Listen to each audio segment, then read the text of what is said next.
Le troisième secret, c'est nous ne pouvons pas donner ce que nous ne possédons pas.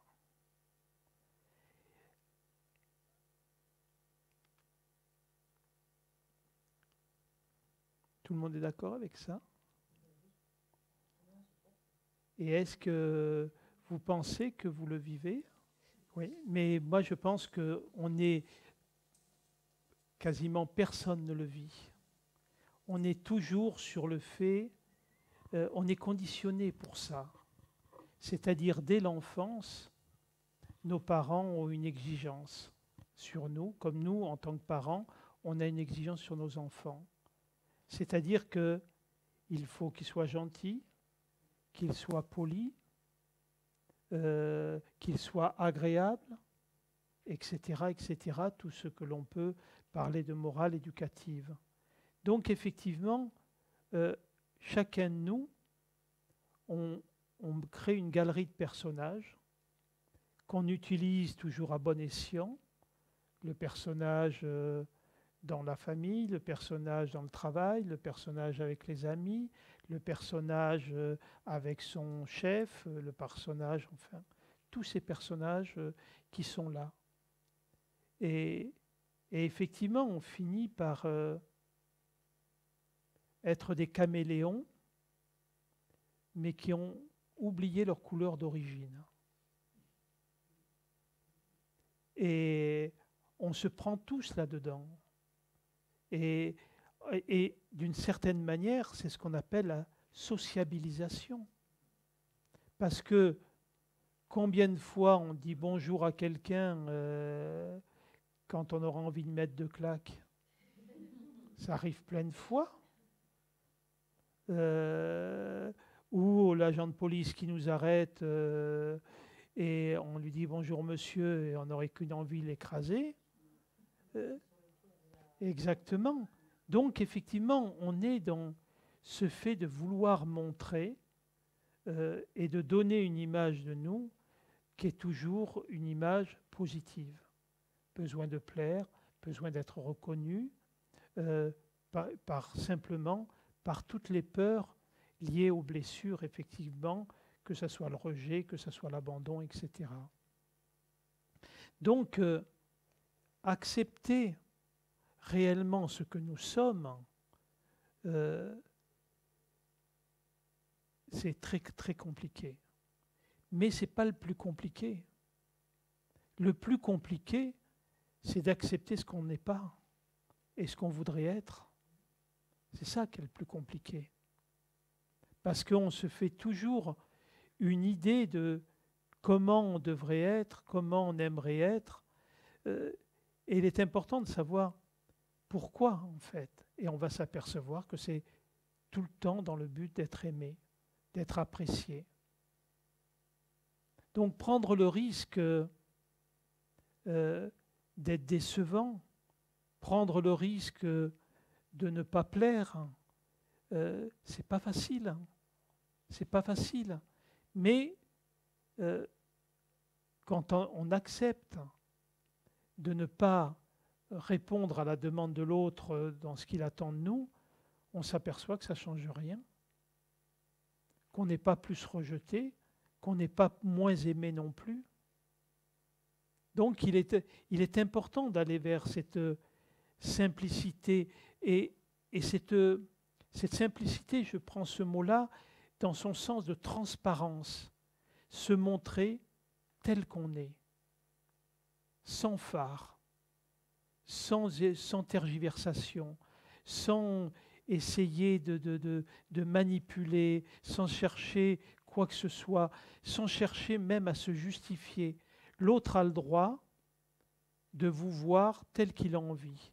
Il a le droit de vous aimer, il a le droit de ne pas vous aimer, il a le droit de vous juger, il a le droit de vous critiquer, il a le droit d'être injuste à votre égard. C'est son point de vue. C'est son point de vue. Et de toute manière, ce que je viens de dire, effectivement, on peut dire non, ce n'est pas acceptable. Mais si je ne l'accepte pas, vous croyez que ça fait changer le point de vue de l'autre?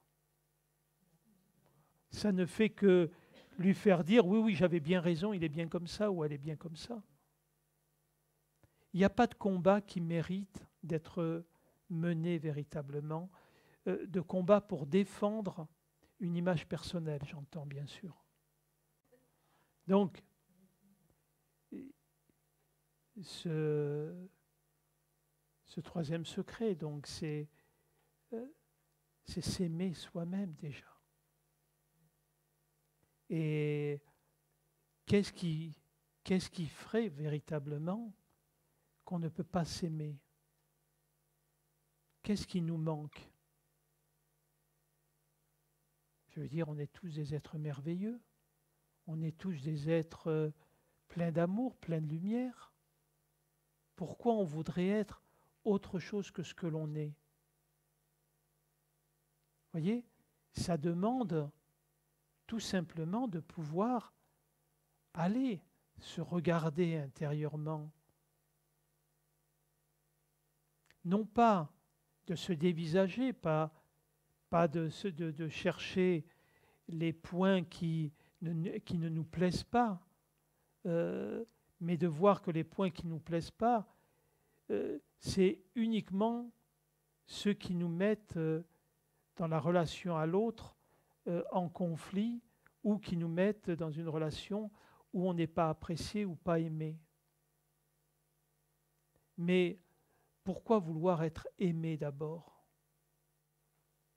Tout simplement parce qu'on ne s'aime pas assez. Quelqu'un qui s'aime véritablement ne demande pas d'être aimé. Étant donné qu'il rayonne l'amour, il se sent aimé obligatoirement. Donc, nous n'avons pas à demander aux autres de nous donner ce que nous ne nous donnons pas. Si nous nous aimons véritablement, alors s'aimer n'est pas une démarche égotique. C'est pas je m'aime parce que je suis intelligent, parce que je suis beau, parce que je suis... non, non. S'aimer, c'est aimer la vie que nous sommes. C'est aimer tout ce que la vie nous propose. C'est aimer ce qui est autour de nous. C'est aimer l'autre. Regarder en l'autre tout ce qui est de la lumière, qui est de la beauté de l'autre. On ne doit pas s'arrêter à juste des comportements qui ne sont en fait liés qu'à des souffrances de la personne qui ne s'aime pas assez. On en revient aussi à la cellule, bien sûr. Vous savez, j'avais quoi, une vingtaine d'années et je faisais partie d'une espèce de groupe, c'était pas vraiment un groupe spirituel, mais bon. Et il y avait une personne qui s'occupait de... du moins, il ne s'occupait pas de ça. Il écrivait beaucoup et il avait un enseignement, donc il y avait des réunions. Et chaque fois qu'il y avait des réunions, une fois, ça remonte un peu loin, donc je ne suis pas très clair, mais une fois tous les mois, un truc comme ça. Chaque fois que j'y allais, je le sentais très froid à mon égard. Il me disait rarement bonjour. Et c'était quelqu'un que j'étais surpris. Je me disais, bon, qu'est-ce que j'ai fait, etc. Disons que j'étais plus sévère que ça. Je me disais, quel abruti. Bon, bref. Et je ne comprenais pas du tout son attitude jusqu'au moment où un jour j'ai été le voir et je lui ai demandé, mais qu'est-ce que je lui avais fait, quoi. Et il m'a accueilli quand j'ai été le voir avec un grand sourire très chaleureux. Donc déjà j'étais un peu surpris. Et je lui dis, mais vous me dites jamais bonjour, etc. Et il me dit, mais tu m'as jamais dit bonjour. Et je fais court, mais... Et je me suis aperçu qu'effectivement, j'avais l'impression que mon bonjour n'avait aucune valeur pour lui. Étonné qu'à cette époque-là, je me donnais peu de valeur, donc lui dire bonjour, ça changeait quoi à sa vie? Tandis que moi, qui me dise bonjour, tout d'un coup, je me sentais reconnu. Vous voyez? Donc, quand on ne se donne pas de valeur, les autres ne peuvent pas nous donner de valeur. D'où l'importance, quand on s'aime, et s'aimer, c'est se reconnaître en tant qu'être humain véritablement, en tant qu'être divin aussi, sans être au-dessus des autres, mais surtout pas en étant dessous. Nous sommes tous identiques. La conscience est une dans sa multiplication.